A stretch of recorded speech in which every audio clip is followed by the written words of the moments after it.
Hey y'all. Okay, last night I had put up a video. Okay, it was just a surveillance video of a girl named Wendy Martinez who had gotten stabbed while she was jogging. Okay, she had gotten stabbed, I believe 6 times. Yes, 6 times in the head and neck and once in the back. Um she was just out for a jog like she always did. They said that she was trying to qualify for the Boston Marathon. Okay, I mean, this girl was just involved in a random attack. I mean, this was not, she wasn't, like being targeted or anything. I mean, this was random, y'all. Ladies, please be careful. Please, please, please be careful and watch your surroundings. This happened in Washington, D.C. It says, Wendy Karina Martinez, the jogger killed in Washington, D.C. on Tuesday, had hoped to qualify for the Boston Marathon. D.C. police said the recently engaged runner was stabbed 6 times in the head and neck and once in the back while running in her gentrifying neighborhood. She died after she staggered into the restaurant where customers tried but failed to save her life. Authorities believe the stabbing was random. Okay, the restaurant that they're talking about, that's the video that I put up last night. It shows the surveillance of her running in after she had been stabbed to get help. And I mean, of course, everybody in there was shocked. You could see in there, like, everybody was like, whoa, what's going on? Okay, it says Martinez's death came 7 days after her fiance, Daniel Hincapie, proposed to her. He told CBS News reporter Chip Reed that the 35-year-old was trying to qualify for the Boston Marathon, and she ultimately wanted to help poor women in her parents' native country of Nicaragua. So sad. I'm going to keep her alive by helping her achieve the dreams that she wanted to achieve, Hincapie said. News outlets report 23-year-old Anthony Marquel Crawford is charged with first-degree murder in Martinez's death. Courts say Crawford has a history of paranoia and drug use. Martinez's mother, Cora Martinez, says she forgives Crawford because it was evil being incarnated in him. Crawford's attorney, Eugene Ohm, said there is no evidence linking his client to the attack, which authorities say was captured on security video. Yeah, and I did see like another surveillance video of her she was jogging through the neighborhood. Okay, so here's The jogger killed in the news Washington, video. D.C. is praising police for quickly arresting a murder suspect. Wendy Martinez was stabbed to death on Tuesday. Detectives believe it was a random act of violence. The 35-year-old woman had just gotten engaged to her fiancé last week. Chip Reed is outside the restaurant where Martinez, who was jogging at the time, ran for help after she was attacked. Chip, good morning.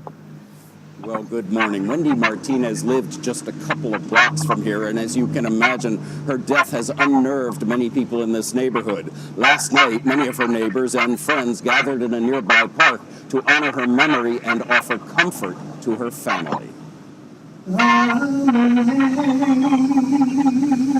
Wendy Martinez's loved ones say the quick arrest of a suspect in her murder has done little to soften their grief. My heart has been broken in 1,000 pieces. Her mother, Cora, urged mourners at a candlelight vigil last night to live by her daughter's example. My daughter fought up to the last breath. She fought courageously.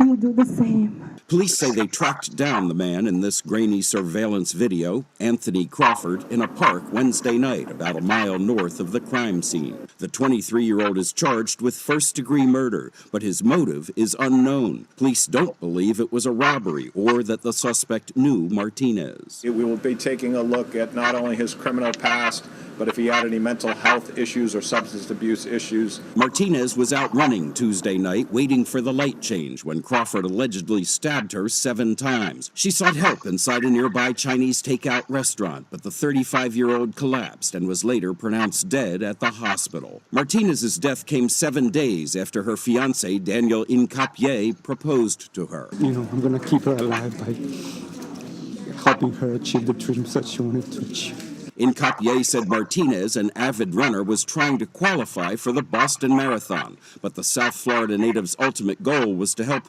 poor women in Nicaragua, where her parents are from. Her younger brother, Juan Carlos, called her his role model. Cora Martinez said the week following Wendy's engagement was the happiest in her daughter's life. She says because of her Christian faith and the outpouring of support from the community, she feels no hatred for Wendy's killer. I'm sad, but at the same time, I'm not resentful. I have chosen to forgive, and I forgive that person. Cora Martinez said she was with her daughter last weekend when she bought her wedding dress, but she never imagined that the next time she would see her daughter wearing that dress would be at her funeral. Diana? How could any mother imagine that and to think about the strength that Cora has to be able to forgive this man? Yes. So soon after he took her daughter away from them, Yeah, from their lives shattered. I marvel too beyond at people that can do that when they are in such pain and such grief. And with every detail of the story, it got worse. She was engaged, she had just gotten the dress, and then to see the video of her actually running into the store, clearly distressed. There's only one positive, is that her mother said this was the best week of her life. Yeah, short life there.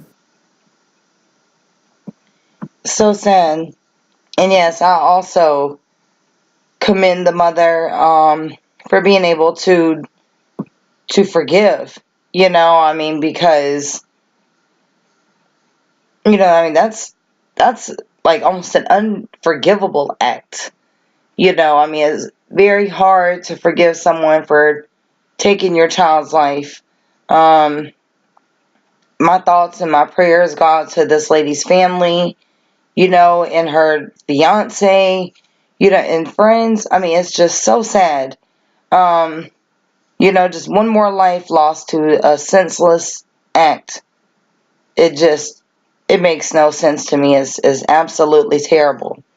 I really hope that, you know, they find true justice, you know, in this case right here.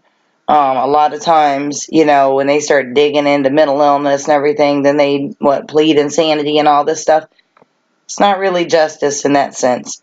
But I hope that, you know, I hope that they find justice in this. It's absolutely sad, you know, that us as women have to be on guard 24 hours a day when we're out. It's bad enough when we're in our houses and we have to worry about, you know, an intruder coming in or something. But then you can't even be out in the public eye and not have to worry because people are snatching women up. And like in this case right here, I mean, this lady was just jogging and waiting on the light to change, the traffic light, waiting on the traffic light to change. And this man just went crazy and just started stabbing her. That's so terrible. It just is very heartbreaking and it's so sad. But I wanted to show this to y'all. I know a lot of people were confused about the surveillance video that I put up last night. But I wanted to show y'all this. And, you know, once again, ladies, beware. Watch your surroundings at all times. Thank y'all. I love y'all. Y'all be safe. If y'all need to send me anything, you can do so on my email. Or you can add me on Facebook and send whatever you like through there. If y'all have not subscribed to my other channel, please do so now. Click on the link, subscribe. Don't forget to hit the notification bell. Till the next time, y'all have a wonderful day. Thank you.